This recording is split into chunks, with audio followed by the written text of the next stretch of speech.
Please आवाज को आपन को आमे स्वागत करछु मु प्रणय आमे जहाँ को विषय आपन को कहया पे जाउछु आपन जानि थिबे से होचंदी एकाधार जने समाजसेवी एकाधार जने भलो मनीष जे कि कल्पना साहित्य संस्कृति जो रही तार फाउंडेशन से होचंदी गोपाल सर आपन जानि थिबे जने सरल जने दरदी मनीषटी सब क्षेत्र रे ओडिया को पई से जने भलो मनीष ओडिया भाषा को नहीं जितेबाला आगू को जीवाक पड़े आगू जितेबाला पहुंची सारे समस्त मन पड़े गोपाल सार कथा जहाँ पवित्र महाकुंभ मेला अवकाश आलोचना विषय थिला स्वभाव कवि गंगाधर मेहर विषय आपड़ जानी जड़े कम पाठ पढ़ी कि आज गोटे विज्ञ ज्ञानी हो पार्टी आपड़ जानी जड़े दरिद्र परिवार आसिक आज एत बड़ महान व्यक्ति हो पार्टी से होचंती स्वभाव कवि गंगाधर मेहर जहाँकि तांकर आलोचना चक्र रे आज कल्पना साहित्य संस्कृति गोटे टॉपिक नहीं अनेक से पार्टिसिपेट करथिले तांकर मत मध्य देइथिले ता सहित अनेक विज्ञ व्यक्ति मध्य आसिकी सेमान तांकर मत देइथिले आउ ता सहित फेलिसिटेट मध्य करा जाइथिला आउ ता सहित समस्त धन्यवाद देइथिले गोपाल सार को एही जो प्रयास रहिछि जणे कटक रे जन्म होई कटक रो भाषा को खाली कोण अनुकूल नहीं सारा विश्व रे पहुंचे सारचंती से होचंती गोपाल सर धन्यवाद एभलिया भल पाइबा आपण थाउ ओडिया भाषा को नेकी आगु को जानतु ओडिया रे अनेक कलाकार को से सम्मानित करचंती खाली टाउन रो अनेक गां गहली रे अनेक प्रतिभा मान को लोकलोचन कानी तांको मध्ये से सम्मानित करचंती एभलिया महान व्यक्ति के हमें जेते धन्यवाद देले कम रहबो गोपाल सर एमती आगु जानतु ए जो भल पाइबा रहिछि सबलो पई एई ओडिया भाषा को लेकिन आपणकर दिना दिन आपन को इतिहास मन रखिबो ओडिया साहित्य मन रखिबो ओडिया भाषा मन रखिबो आ ओडिया कविटी मध्य मन रखिबो आपन तो सेई भलिया जने मनुष्य जने सब पई ओडिया भाषा को भल पाए चाहू तो बाकी हम बाइट माध्यम रे किछि व्यक्ति मान को सुनिबा जी सर आज प्रोग्राम आपनकर टाउन हॉल रे आज प्रोग्राम तो हमें विराट बड़ समारोह करछु कविता समारोह पवित्र महाकुंभ मेला अवकाश रे आम आलोचना चक्र भी गोटे रखीचु स्वभाव कवि गंगाधर मेहर आलोचना चक्र रही प्रथम सेसन अच्छी कविता संयोजन तापर द्वितीय सेसन आम रखीचु स्वभाव कवि विषय आलोचना चक्र एवं किसी आम समर्थित व्यक्ति रखीचु प्रथम केमिति आशा रखछन्ते कवि माने आलोचना चक्र केमिति तांगर बेस्ट देबे आपण आशा रखछन्ते निश्चित निश्चित तेणु एटा आम तो आज करिनो एटा आगुर गोटे विज्ञापन आम देइथिलु जे हमर स्वभाव कवि गंगाधर मेहर को आलोचना करिया पई तेणु समस्त कवि मु जा भाबुची समस्त प्रस्तुति के आस्थिबे तेणु तांको ऊपर कविता आशा अतिथि के रहछन सर अतिथि कवि सम्मेलन रे अछंती मनोज बंजारी देव संयोजिका एवं गीतांजलि पृष्टि संयोजिका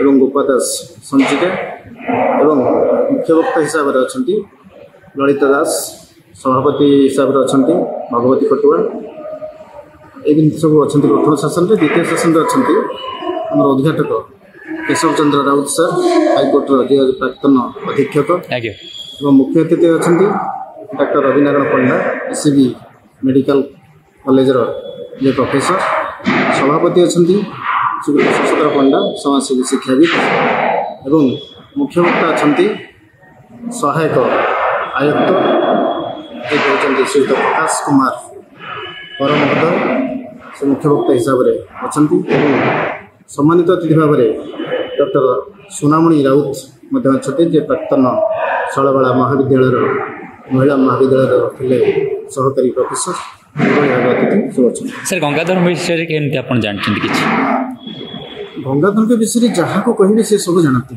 आम स्वभाव कवि आपंकर पल्ली सब चित्र को लेकिन स्वभाव कवि आख्या दिखाई तेणु गंगाधर मेहर तो ना जहाँ को पचारे समस्ते पॉजिटिवली सुंदर भाव में व्याख्या करेंगे मत नहीं। अच्छा ओडिया साहित्य केमती सर आपन देखुछन्ती डेवलपमेंट होउची सर निश्चित भाव ओडिया साहित्य सब डेवलपमेंट होउची केवल आम उपर निर्भर करते दूर साहित्य साधना करते दूर ओडिया साहित्यर प्रगति अग्रगति क्षेत्र में आम पदक्षेप नेउछे सेटा आम उपर निर्भर कर सर कल्पना साहित्य केवल टाउन रे नहीं गाँ प्रतिभा मान को भी स्वागत कलानी से भी कौन कह सर चाहिए ऑल ओडिशा रे कल्पना साहित्य संस्कृति सामाजिक परिषद सारा राज्य में विस्तृत खाली कटक नुह कि भुवनेश्वर नुह बालेश्वर मयूरभंज झारसुगुड़ा ସମ୍ବଲପୁର रे ପୁରୀ ରେ ସବୁଆଡ଼େ ତାର କାୟା ବିସ୍ତାର କରିଛି ଏବଂ ଆଗକୁ ମଧ୍ୟ ଆମେ ଆଶା ରଖିଛୁ ସବୁ ଜିଲ୍ଲାରେ କଳ୍ପନା ସାହିତ୍ୟ ସଂସ୍କୃତି ପରିଷଦ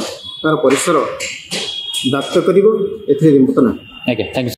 ଆଜିର ସମୟ ଟାଉନ୍ ହଲ୍ରେ କେମିତି ରହିବ ଆଜିର ସମୟଟା ଆପଣ ଦେଖୁଛନ୍ତି? ଭଲ ତ ନିଶ୍ଚୟ ରହିବ। ଓଡ଼ିଆ ଭାଷା ସାହିତ୍ୟକୁ ଯାହାର ଅବଦାନ ପ୍ରଚୁର ମାତ୍ରାରେ ଅଛି, ଯାହାକୁ ଆମେ ଭୁଲି ପାରିବୁ ନାହିଁ, ଯାହାର ଗୋଟିଏ ପଦ ସମସ୍ତ କାନ୍ଥ ବାଡ଼ରେ ଲେଖା ଯେଉଁଟା ଅଛି ଆମର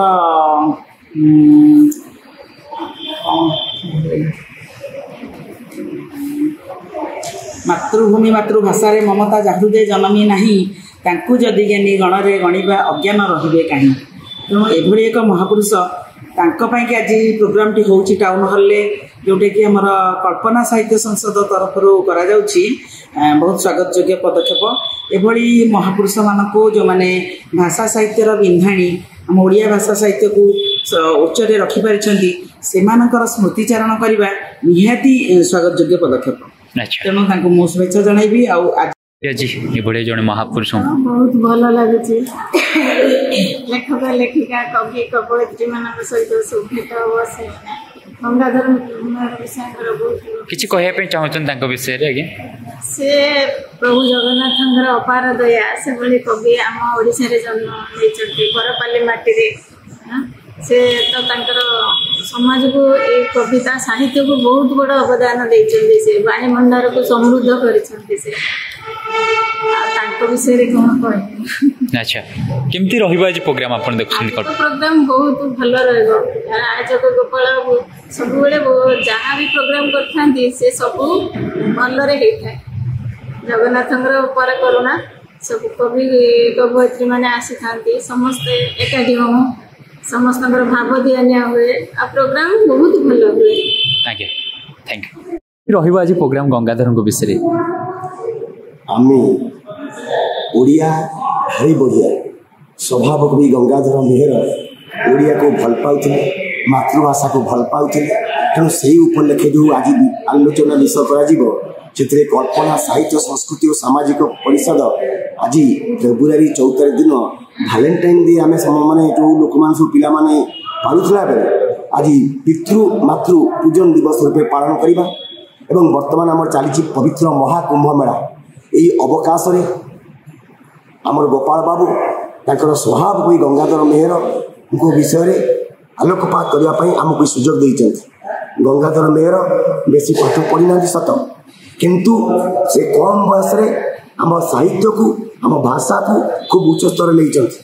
ତାଙ୍କର ଗୋଟିଏ ପଦ ମନେ ପଡ଼ିଯାଏ ମୋର, ଉଚ୍ଚ ହେବା ପାଇଁ କର ଯେବେ ଆଶା, ଉଚ୍ଚ କର ଆଗେ ନିଜ ମାତୃଭାଷା। ତେଣୁ ମୋ ମାତୃଭୂମି, ମୋ ମାତୃଭାଷା, ମୋ ମାଟିକୁ ଯଦି ମୁଁ ଭଲ ପାଇଲି, ତେବେ ଏହା ହେବ ଗଙ୍ଗାଧର ମେହେରଙ୍କ ପ୍ରତି ପ୍ରକୃତ ଶ୍ରଦ୍ଧାଞ୍ଜଳି। ତାଙ୍କର ଶ୍ରାଦ୍ଧ ଦିବସ ପାଳନ କରୁଛେ, ତାଙ୍କ ଜନ୍ମ ଦିବସ ପାଳନ କରୁଛେ, କିନ୍ତୁ ସେଇ ଗୋଟିଏ ଦିନ ପାଳନ ନ କରି ପ୍ରତି ବିଦ୍ୟାଳୟରେ ଆମେ କିଭଳି ଭାବରେ ପିଲାମାନେ ଓଡ଼ିଆ ଭାଷାକୁ ଭୁଲିଯାଇ ବାପା ମା ବଦଳରେ ଡାକୁଛନ୍ତି ଡାଡି ମମି ଡାକୁଛନ୍ତି, ଦାଦା ମାମୁଁ ଖୁଡ଼ି ବଦଳରେ ଅଙ୍କଲ ଆଣ୍ଟି ଡାକୁଛନ୍ତି। ତେଣୁ ତୁମେ ବାହାରକୁ ଚପଲ ପିନ୍ଧିଲା ଭଳିଆ ବାହାରକୁ ଇଂରାଜୀ ଭାଷା ନେଇଯାଅ। ଯେଉଁ ପରିବାରରେ ମୋ ବାପା ମା ମୋତେ ଜନ୍ମ ଦେଇଛନ୍ତି, ମୁଁ ତାଙ୍କୁ ବାପା କହିବି, ମା କହିବି ବା ବୋଉ କହିବି, ତାହେଲେ ପରିବାରରେ ଗୋଟେ ଓଡ଼ିଆ ସଂସ୍କୃତି ବା ଓଡ଼ିଆ ଅସ୍ମିତା ବଜାୟ ରହିବ। କିନ୍ତୁ ଆମେମାନେ ପ୍ରତି କଥାରେ ଇଂରାଜୀ କରୁଛୁ। ଇଂରାଜୀ ପାଠ ପଢ଼ିବା କିଛି ଅସୁବିଧା ନାହିଁ, ଇଂରାଜୀ ପଢ଼ନ୍ତୁ, ପରୀକ୍ଷା ଦିଅନ୍ତୁ, ଆହୁରି ଉପରକୁ ଯାଆନ୍ତୁ। କିନ୍ତୁ ମୋ ଘରେ ଯେଉଁଟା ଆମେ କଥାବାର୍ତ୍ତା କରୁଛୁ, ସେଥିରେ କିଛି ଆମେ ପ୍ରାୟତଃ ଓଡ଼ିଆ ଭାଷା କହିବା।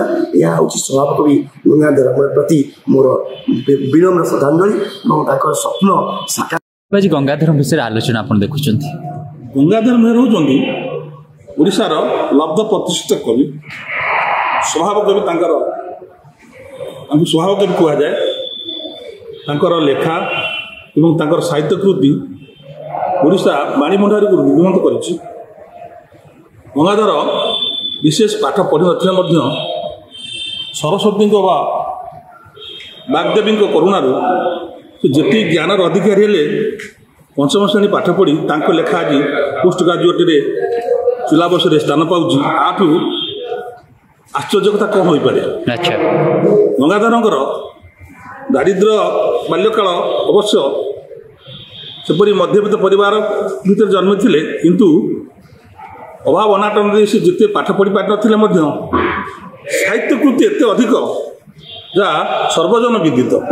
ସମଗ୍ର ଓଡ଼ିଶାରେ ଯେତେ ଜଣ ବରଣ୍ୟ ମୂର୍ଧନ୍ୟ କବି ଅଛନ୍ତି ତନ୍ମଧ୍ୟରେ ଗଙ୍ଗାଧର ମେହେରଙ୍କ ସ୍ଥାନ ନିଶ୍ଚିତ ରହିବ ଏବଂ ସିଏ କାଳଜୟୀ। ଆଜି ସମଗ୍ର ଭାରତୀୟ ସଂସ୍କୃତି ଓଡ଼ିଶା ସଂସ୍କୃତି କଳାକାର ଦାସକାଠିଆମାନଙ୍କ କଣ୍ଠରେ ଅନେକ ଉଦାହରଣ ଯେତେ ଦିଆଯାଉଛି ତା ମଧ୍ୟରେ ଗଙ୍ଗାଧର ମେହେରଙ୍କର ମଧ୍ୟ ଲେଖା ବହୁତ ଅଛି। ଉପେନ୍ଦ୍ର ଭଞ୍ଜ, କାଳିଦାସ, ବିଦଗ୍ଧ, ଚିନ୍ତାମଣି ରାମର ସବୁ ଯେତେ ବଡ଼ ବଡ଼ କବି ଅଛନ୍ତି ତନ୍ମଧ୍ୟରେ ଗଙ୍ଗାଧରଙ୍କର ସ୍ଥାନ ମଧ୍ୟ ଅନ୍ୟତମ।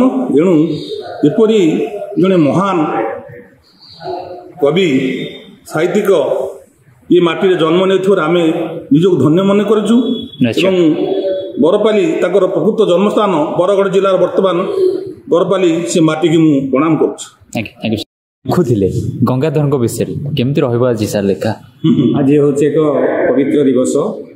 କଳ୍ପନା ସାହିତ୍ୟ ସଂସ୍କୃତି ସାମାଜିକ ଅନୁଷ୍ଠାନ ତରଫରୁ ସ୍ୱଭାବ କବି ଗଙ୍ଗାଧର ମେହେରଙ୍କର ଗୋଟିଏ ବିଷୟ ନେଇ ସମସ୍ତ ସାରସ୍ୱତ ସ୍ରଷ୍ଟା ଏବଂ ଜ୍ଞାନୀ ଗୁଣୀକୁ ନେଇ ଏକ ମହୋତ୍ସବ କରିବାକୁ ଯାଉଛି କଳ୍ପନା ସାହିତ୍ୟ ସଂସ୍କୃତି। ସର୍ବପ୍ରଥମେ ମୁଁ ତାଙ୍କୁ କୃତଜ୍ଞତା ଜ୍ଞାପନ କରିବି। ସେ ସ୍ୱଭାବ କବି ଯିଏ କହିଥିଲେ ଉଚ୍ଚ ହେବା ପାଇଁ କର ଯେବେ ଆଶା ଉଚ୍ଚ କର ଆଗ ନିଜ ମାତୃଭାଷା, ଯିଏକି ଅବିଭକ୍ତ ସମ୍ବଲପୁର ଜିଲ୍ଲାର ବରଗଡ଼ ଜିଲ୍ଲାରେ ଜନ୍ମଗ୍ରହଣ କରିଥିଲେ। ପିଲାଟି ଦିନରୁ ତାଙ୍କର ବହୁ ଘାତ ବହୁ ପ୍ରତିଘାତ ସତ୍ତ୍ୱେ ସେ ଜଣେ ସାହିତ୍ୟ ଆଲୋକରେ ସାରା ଓଡ଼ିଶାର ଜଣେ ସ୍ୱଭାବ କବି ଭାବେ ପରିଚିତ। ପ୍ରକୃତିରେ ସେ ଉଦ୍ବୁଦ୍ଧ ହୋଇ ପ୍ରକୃତି ପ୍ରେମରେ ଉଦ୍ଭିଦ ହୋଇ ସେ ପ୍ରକୃତିର ବିଭିନ୍ନ ବିଷୟକୁ ରଚନା କରିଥିଲେ, ଯାହାକି ତାଙ୍କର ମୂଳ ଆଧାର ଥିଲା ସଂସ୍କୃତ ବିଷୟ।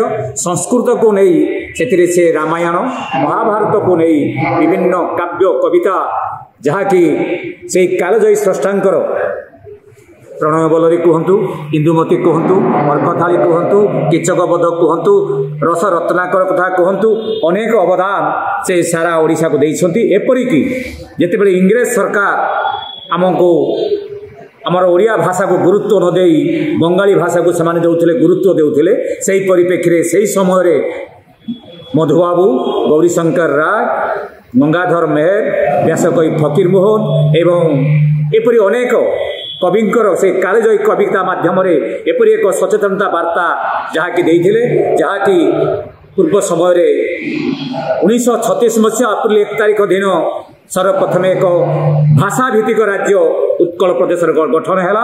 ସେହି ପରିପ୍ରେକ୍ଷୀରେ ଆଜିର ଏହି ଦିବସ ଆମ ପାଇଁ ଏକ ମହତ୍ତ୍ୱପୂର୍ଣ୍ଣ। ନିଶ୍ଚିତ ଭାବେ ଏପରି ଏକ ଦିବସରେ ସେଇ ଡକ୍ଟର ଗୋପାଳ ଜେନାଙ୍କର ଯେଉଁ ଅବଦାନ ଯେଉଁ ରହିଛି, କାଳଜୟୀ ସ୍ୱଭାବ କବି ଗଙ୍ଗାଧର ମେହେରଙ୍କ ଉପରେ ଆଜି ଯେଉଁ ଆଲୋଚନା ରଖିଛନ୍ତି, ନିଶ୍ଚିତ ଭାବେ ଧନ୍ୟବାଦ ପାତ୍ର ତାଙ୍କୁ ମୁଁ କହିବି। ଆଉ ମଧ୍ୟ ସମସ୍ତ ସାରସ୍ୱତ ସ୍ରଷ୍ଟାମାନେ ଯେଉଁ ଆଜି ଯେଉଁମାନେ ବିଭିନ୍ନ ଓଡ଼ିଶାର ବିଭିନ୍ନ ଜିଲ୍ଲାରୁ ଆସି ଏହି କାର୍ଯ୍ୟକ୍ରମରେ ଭାଗ ନେଇ କବିତା ପାଠ କରିବେ ଏବଂ ଆଲୋଚନା କରିବେ, ଆମେ ନିଶ୍ଚିତ ଭାବେ ତାଙ୍କୁ ମଧ୍ୟ ଧନ୍ୟବାଦ ଦେଉଛୁ। ଆଶା କରୁଛୁ ପୁନର୍ବାର ଆମେ ଓଡ଼ିଆ, ଆମ ଭାଷା ଓଡ଼ିଆ, କହିବୁ ପଢ଼ିବୁ ଲେଖିବୁ ଓଡ଼ିଆ, ଏହି ମାତ୍ର ଆମର ସମସ୍ତଙ୍କର ଦେହ ହଉ। ବନ୍ଦେ ଉତ୍କଳ ଜନନୀ।